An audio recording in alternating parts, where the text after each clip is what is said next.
Broadcasting from the business capital of the world, this is the Podcast Business News Network. We've talked about this before, and that is finding your purpose, your true purpose, what you should be doing in life in terms of your career, your job, what really fulfills you. We're going to pivot a little bit and take a look at it from an employer standpoint. The people that you have working with you, are they doing what they really should be doing? You know, their true purpose.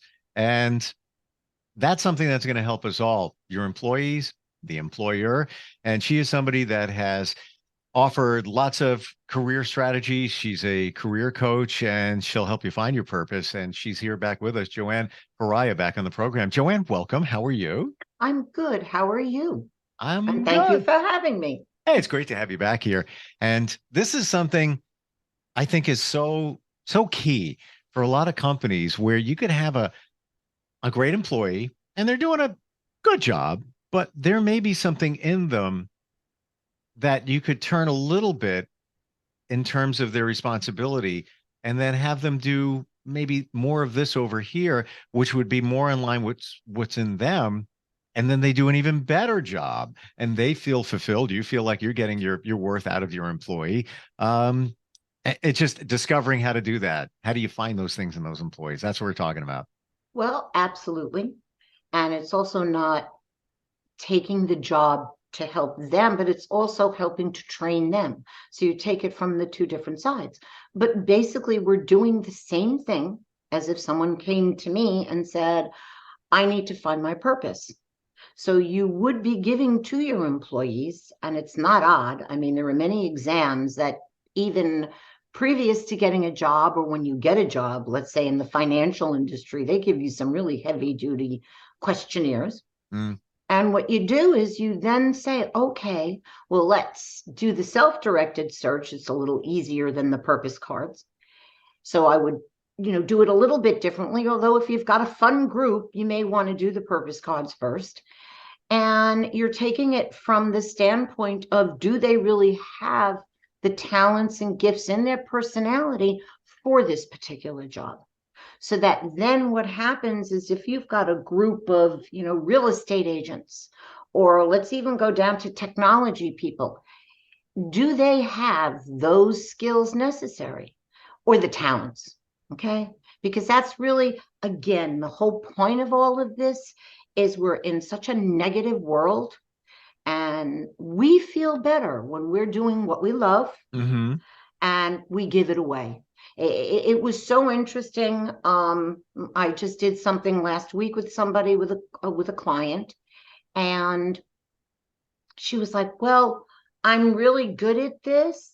And I go, but do you like it? That's what the whole point is.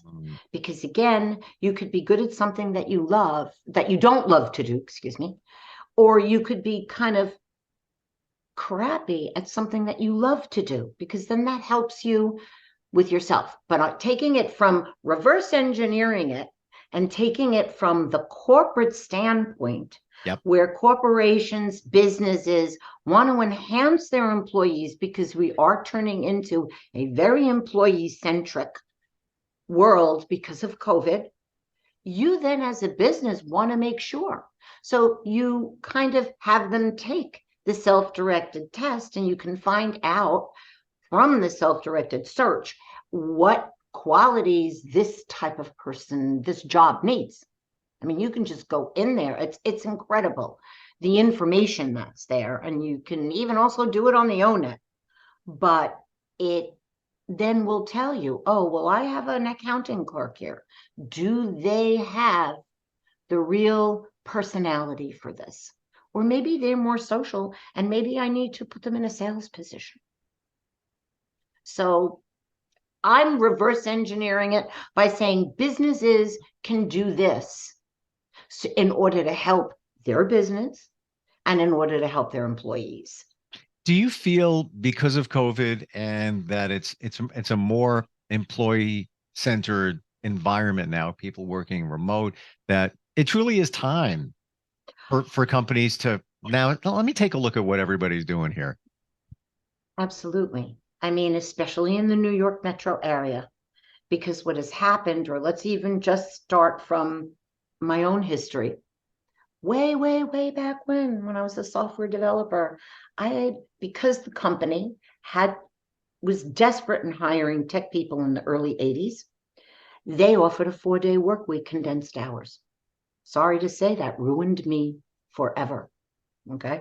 No commuting 5 days a week. That is a very important piece of our lifestyle, especially in the New York, in any city area. Sure. Commuting is stressful. So people now have found, oh my goodness, I'm not commuting. I feel better. I have more time with my kids. There's more of a work-life balance. And I am so for all of this, but yes, again, you can have a waiter working remotely, Right. But you know what? It's also, from the employee standpoint or the employer standpoint, I friends with somebody for many years, haven't talked to him in a long time, but he worked for this company. It was in the New York area, big tech company, and it was basically remote. I mean, I'm talking years ago. It I was did that remote, too. right? And he would always say, it's great. Yeah, I go in there, and the commute to the job was maybe 12 minutes. It wasn't like it was nothing, but he would always say, yeah, I just kind of fly under the radar. I kind of fly under the radar. And like, there might be 2 trips out of the year he'd have to take, and they were just fun trips anyway. But that makes me wonder, with the way things are now, that are a lot of employers getting what they should be getting from their employees? And I don't mean in terms of just productivity. There's other things in those employees that they could be doing. And I'm not saying stack on more hours or anything like that, but just a better match, match for the company and the employee. Absolutely. And that's why it's so important to really know what are their personality traits. I did have a colleague who helps college, high school students write essays. That's another story. And they were like, oh, well, is this Myers-Briggs? And I'm like, no, it isn't. It is very different, and it really helps. And it will help the employer to know, okay, here's the other thing. You have to have a certain personality trait to like remote work. Now, what I'm finding is it is generational. And it is, oh, how do I put this? It is career type or industry. Sorry, that's the right word. Industry, because many people in technology are the ones that can work remotely and have had that inside of them. I mean, I was working remotely in the 70s in a law firm when they wanted certain briefs to be completed. I said, I can't do it at the office. Can I take it home? But I have that type of personality that can sit down and get it done. That's another part of your personality. Can you really focus on something? And we're also in this generation of where nobody's focusing. I mean, the statistics on what we focus on 30 years ago is very different than what the stats are now. And it's the same thing when we talk about the employees, and could be generational, that work remote. Takes a certain type of discipline. I know it sounds ridiculous, No, but absolutely. If I was working remote, and I work in my own environment. I leave my house. This is my office. I'm in an office building. I have a studio. I have offices. Maybe I'm working remote. I don't know. You could say that. You could. I guess because I'm not I'm not going to a specific job where there's other people and everything. Just because that's the way it is.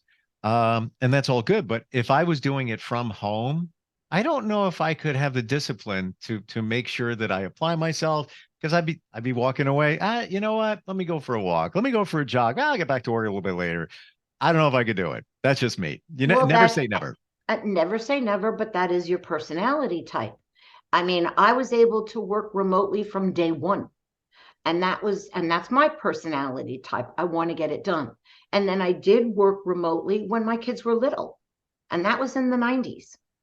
And so what would happen though is that they were babies, they were little. They were under the age of 5.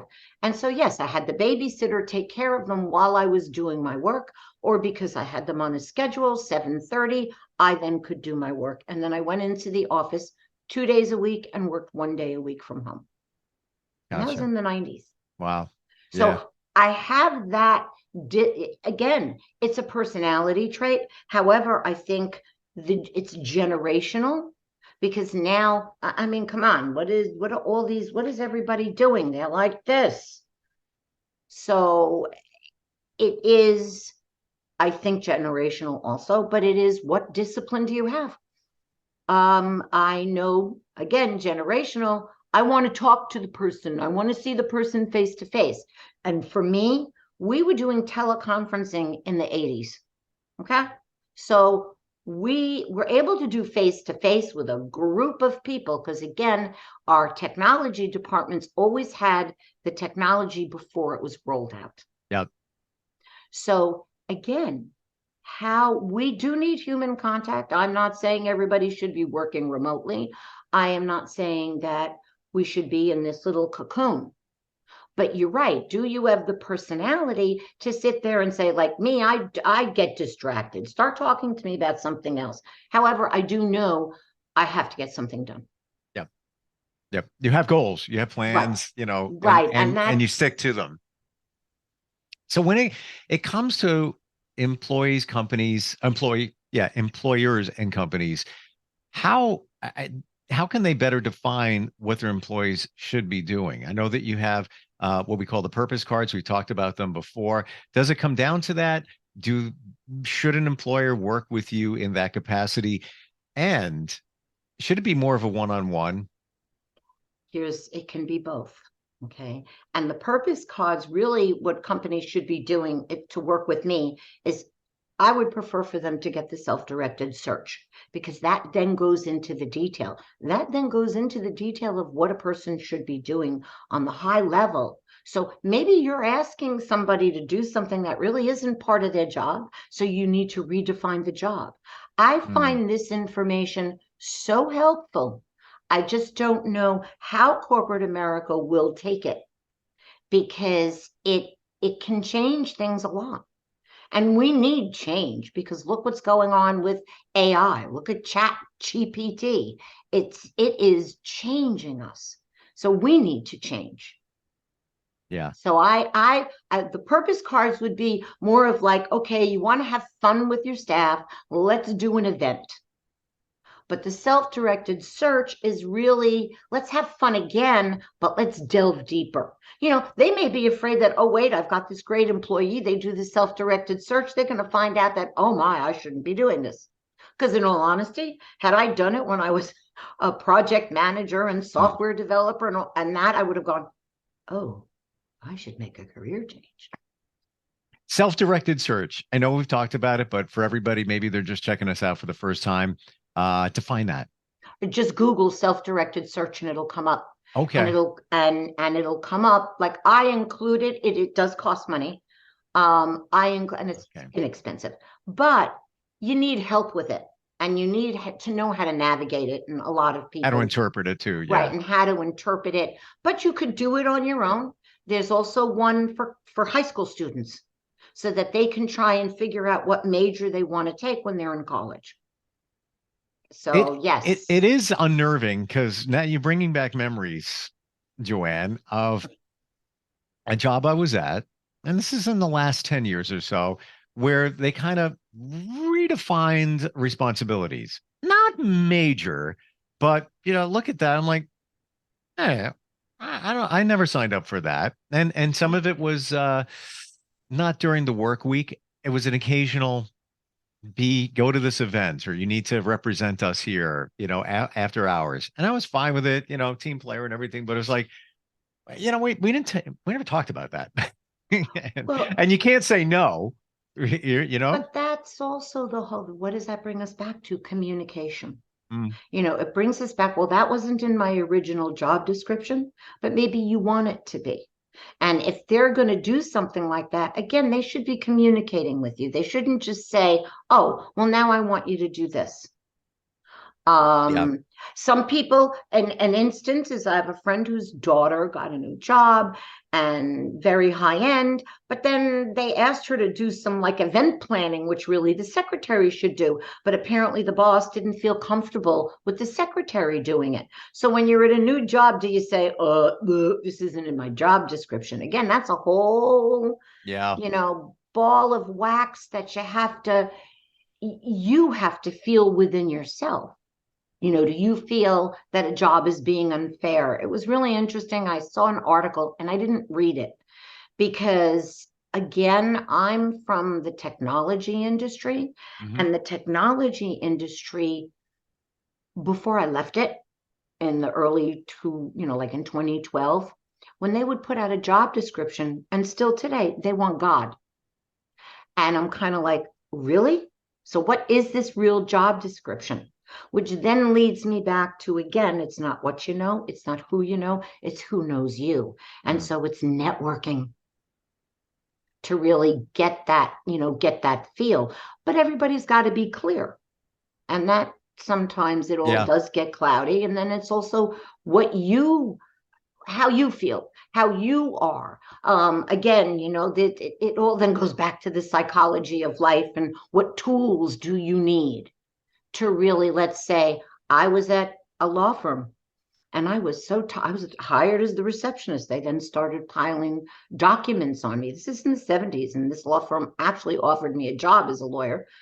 And basically what ended up happening is I'm like, I can't answer the phones. I can't do this work. I can't do that one. We need a receptionist. I got my guts up and I said, I'm going to quit. I was ready to go in and say, so and so, we need, may he rest in peace, we need a receptionist. And I was ready to go. And if we don't get one, I quit. I didn't even get that far. I got to, we need a receptionist, hire one. So that's a whole different ball game of showing how to navigate, which I actually helped a client navigate a corporate America type of situation. It's key, especially when you're taking a new position where things may not be defined. And my mother always used to say that it's the deal you make in the beginning. And she also used to say, if you let them do it, they will. And it's Oh, true. and what's so interesting is I had learned my own career trajectory, excuse me, was based upon that. I found a personality trait I have. Life is, if history repeats itself, okay, we're not learning from it. And we're also doing the same thing. What's the definition of insanity? And base is doing something over and over again and expecting a different result. So basically, you have to then say, well, what am I doing? If I'm caught in a career path that I'm blocked, what is it that I'm doing? I was always getting more work. And as your mom says, it's like, don't say yes to everything. But I would get bored. I would have to Hmm. somewhat, okay, they gave me all this work to do. Well, I did it all. I'm done. And now I'm twiddling my thumbs. And in those days, there was no internet to surf. So I wanted more work. So what would happen is I would be overworked. And then I found out, and it would take places 3 people to replace me. And then I realized this was all me. And it was all me Yeah. because I was taking on everything. Yeah. But a lot of us do that because we're wired to be people pleasers. Yes, we So are. you just want to keep going to show your value. Oh, you know what? I'm not going to take all my vacation time. Yeah, I'll leave a couple of But days left. but believe me, there are a lot out there that won't. There are Yeah. a lot out there that, the old adage of, wow, that guy got a raise because he's here till 9 o'clock at night, except I have the same job as him and I get it all done in 9 to 5. Yeah. It, Yeah. it's there's so much that you have to understand. And it's about yourself, it's about the company you work for, it's about the job that you get, and you have to not be afraid to speak up for yourself When and you work understand yourself. with people, let's say somebody's looking for a job, they're entering the job market, they're looking to make a change, whatever it might be. Can you help them with the job search, the resume preparation to make sure things are on point, is that something that you offer? I do. I don't do it all the time. Hmm.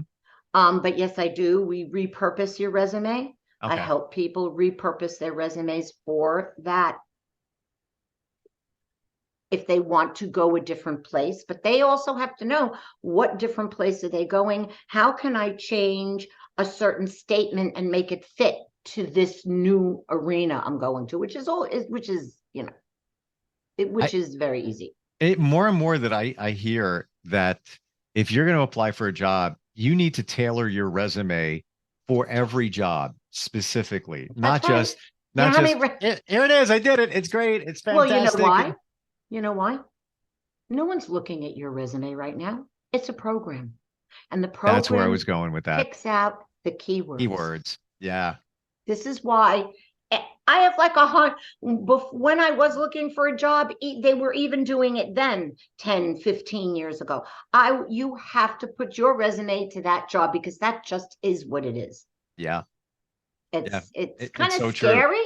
It is kind of scary because and especially you could have the best looking resume in terms of the presentation. Formatted nice, you have nice fonts on there, maybe included. I'm not saying you should or shouldn't, maybe a headshot, whatever. Right. It doesn't matter because the programs strip it down to a text file, That's right. .txt. That's right. And even though That's right. you might have had subcategories of your responsibilities with a check mark and a check mark, and it looks that resume looks great.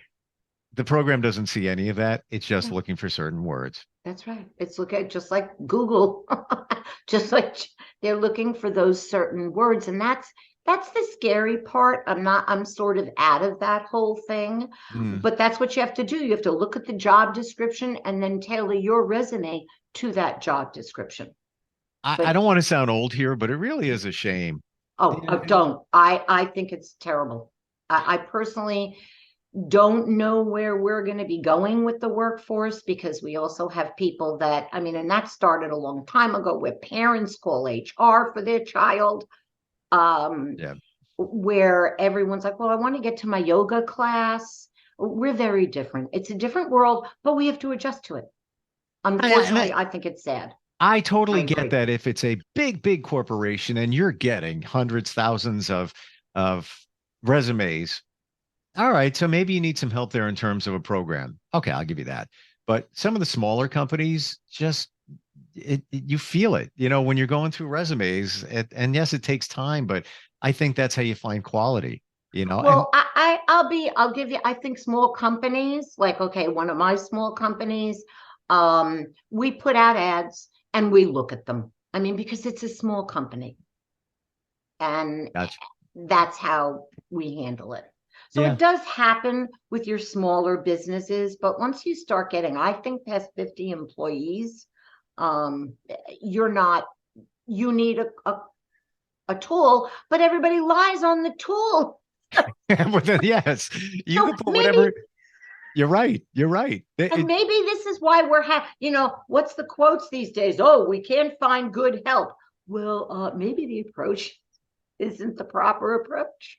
That is funny because these programs, and I can't think, it's a 3-letter acronym for the program, ACT or SA. I can't remember I what it was. forgot it. I forgot it. Yeah, I just heard it yesterday. I can't remember it. Oh, But wow. No, but I've known it for a while and yeah, well, it's crazy. the one thing it's not is a lie detector. So it can't Exactly. spot that. That's right. You offer people some great stuff in terms of coaching them, strategy, finding their purpose, and not just for individuals. We are talking about companies and corporations as well. To find you, it's your website, which is Yes. your name, right? Is my name. Should I Yep. spell it? Do I Please, need to? please do. Please do. Okay. It's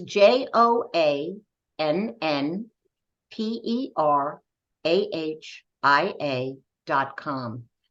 And technically, if you're in the local area, if you go career coach near me, I come up. Gotcha. And we're talking the New York area, but certainly Yes. anywhere. You're Anywhere. there. We can Yep. do this anywhere. Absolutely. Joann, always great talking with you. Yeah, same Great here. insight. Yeah. It's like I feel like I'm plugged in when I talk to you. I know it's great. It really Good. is great. Uh, And I look forward So, to next time we get a chance to get together. absolutely. Thank you. All right. Bye-bye. We'll be right back.